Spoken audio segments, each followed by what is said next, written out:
So as you can see, pag kinover ko to, makikita mo lumalabas na yung left eye niya.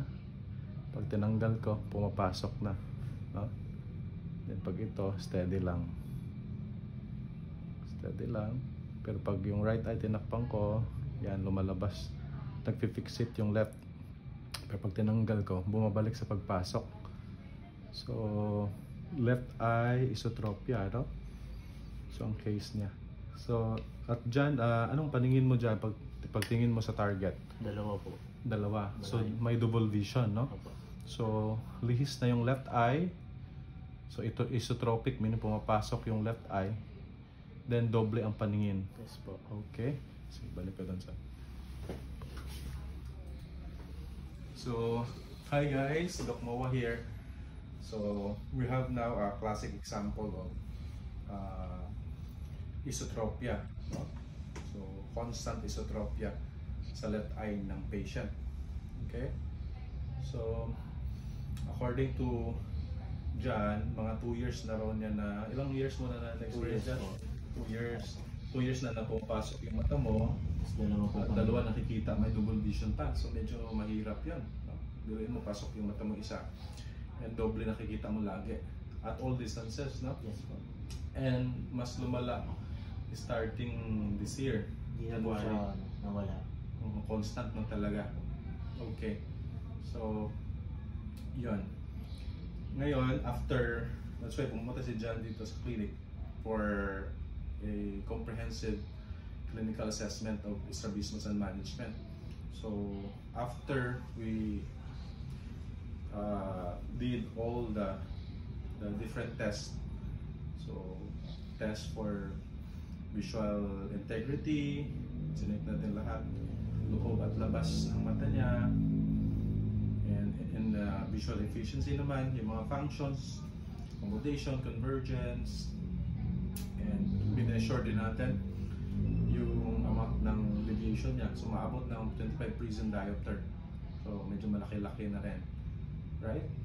So pati suppression, stereo, or the depth perception, and many tests pa na ginawa natin. So good thing we come up with a solution, no? So combining all those data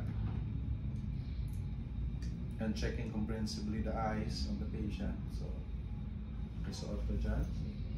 Tingnan natin kung na-correct na natin. Okay, suot mo muna. Okay, pag-target ka.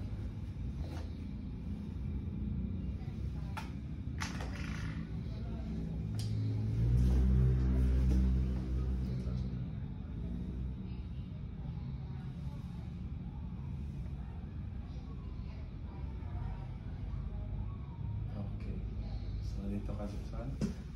Tulad kanina.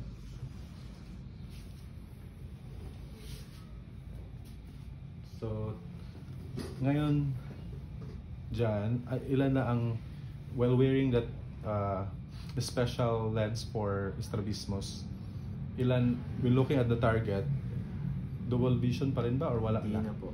Single na lang? Okay. Dati doble nakikita. Sobra po. May doubling of vision. Ngayon, Isa na lang po. Single Focus binocular po vision sa na. isa po. Very good. Tingnan. So, na-solve na natin yung double vision. Ngayon, yung strabismus naman, yung isotropia, tingnan natin. So, mapapansin natin, wala na movement. No? Di tulad kanina, na pag nirelease yung cover, dito pumapasok yung left eye na yan. Ngayon, kahit release na ng release, cover and cover, wala nang movement. So thank God, no? Na-resolve natin. So now,